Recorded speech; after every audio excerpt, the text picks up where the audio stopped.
C'est comme ça que ça se présente. Maintenant, donc, pour revenir sur les guillemets, il faudrait peut-être faire des chaînes de caractères.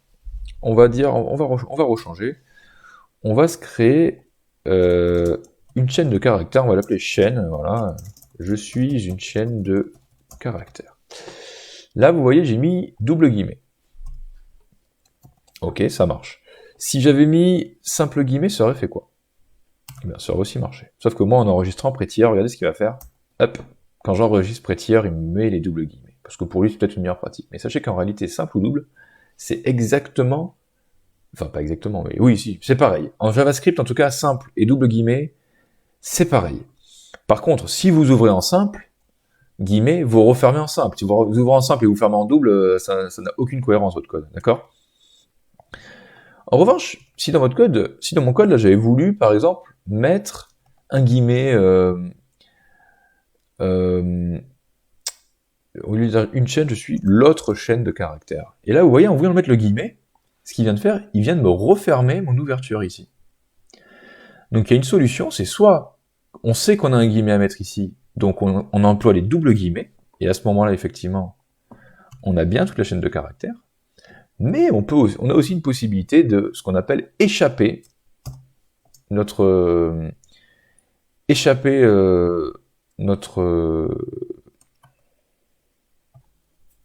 désolé, j'avais eu un petit coup de fil, donc je suis de retour. Donc je disais, on avait la possibilité d'échapper notre guillemet. Hop, on va se mettre comme ça. On va dire que là, on a guillemet simple, et que là, on veut mettre une apostrophe. Eh bien, pour qu'ils comprennent que ce guillemet-là n'est pas un guillemet fermant, on a moyen de l'échapper. Si on fait Alt-GR touche 8, voilà, comme ceci. Donc c'est le slash, que vous faites Alt-GR 8 sur Windows. Donc c'est l'anti-slash. Je crois que ça s'appelle le backslash. Donc ça c'est le slash normal, vous voyez, dans ce sens-là. Et là, en fait, on échappe ce guillemet, c'est pour dire, ben, ce guillemet, tu me le mets correctement, enfin, c'est pas la fermeture. Mais bon, moi je trouve, vous allez sûrement voir des gens qui ont fait comme ça. À titre personnel, je trouve que c'est quand même mieux quand on fait comme ceci. Voilà. Je trouve ça mieux. Donc voilà. Vous avez la distinction entre simple et double guillemets, mais il y a encore un autre type de guillemets qu'il faut que je vous présente, qui est assez particulier. Et ça va aussi nous permettre de parler de concaténation. Je vais d'abord vous parler de concaténation. Si par exemple, je voulais... on va faire une nouvelle variable, on va dire let nouvelle chaîne. Alors la première lettre en camel case, elle est toujours en minuscule, voilà, comme ceci. Et bien regardez, en fait, la nouvelle chaîne, elle va prendre en compte la chaîne précédente. On va dire par exemple chaîne précédente, 2 points, espace, et je vais mettre plus chaîne. Et là, ce que je viens de faire, ça s'appelle une concaténation. Attendez, on va se faire un console log de nouvelle chaîne. Voilà, comme ceci.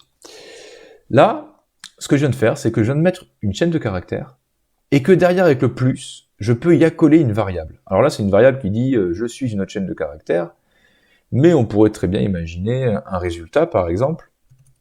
Par exemple, on met 24. On peut mettre le chiffre attendu et... On va plutôt l'appeler, au lieu de l'appeler chaîne, on va l'appeler chiffre. Oh, mince. Hop. Et là, regardez ce qui se passe. Le chiffre attendu est... Et là, il concatène. Donc avec le plus, on peut rajouter des choses. On peut même rajouter encore derrière, par exemple, l'unité du chiffre. On va mettre, par exemple, degré. Je ne sais pas si c'est un « et » accent aigu à degré. Je sais plus, je crois que si. Hop, et regardez. Eh bien, ce que je viens de faire, je mets le chiffre attendu est 24 degrés. Donc vous voyez là, chaîne de caractères, plus chiffre et re-chaîne de caractères. Ce truc-là, ça marche très bien, ça se fait beaucoup. Donc on accole des plus quand on va annoncer une variable, donc pour mettre une valeur dynamique. Mais ça, encore une fois, je vous l'explique rapidement, mais c'est des choses qu'on va tellement faire que vous allez bien comprendre. Ce qu'on peut faire d'autre, c'est qu'il y a un troisième type de guillemets. Voilà. Ça nous amène au troisième type de guillemets, c'est les guillemets de la touche 7. Donc faites Alt-GR et 2 fois touche 7. Et en réalité, ces guillemets-là, ils ont une particularité, c'est qu'on n'a pas besoin de mettre les plus. On n'a pas besoin de refermer les guillemets. Vous allez me dire, oui, mais alors comment on sait que c'est une variable là? Comment on sait que chiffre là est une variable? Eh bien, pour lui dire que chiffre est une variable, quand vous êtes entre guillemets la touchette, c'est des trucs qu'on va pratiquer, hein, vous inquiétez pas. Quand vous êtes entre guillemets la touchette, pour concaténer donc la valeur qui est écrite à l'intérieur de ça, ça s'appelle la concaténation, on va faire $ accolade. Et là, pareil. On referme l'accolade. Et voilà, notre chaîne est faite. Regardez. Attendez, si je ferme ça, voilà, on y voit plus clair. Le chiffre est, là, on met la valeur dynamique, degré. Et ça marche aussi. Donc en fait, il y a les plus, mais il y a aussi les guillemets, la touche 7, les backticks, comme on appelle, les template strings, il y en a d'autres qui disent ça comme ça. Eh bien, ça permet de faire des concaténations, mais sans faire des plus, sans avoir refermé les guillemets, on met tout d'une traite, sauf qu'à chaque fois qu'on évoque une variable, eh bien, il faut que celle-ci soit entre $. Vous voyez, si j'enregistre, on a bien 24 degrés, et si là on avait changé le chiffre, on avait mis 47, eh bien, vous avez compris le principe, je pense. Encore que 47 degrés, c'est un peu chaud, mais ça peut arriver. Donc voilà pour cette partie. Maintenant, on va passer au type de données en JavaScript. Alors, maintenant, les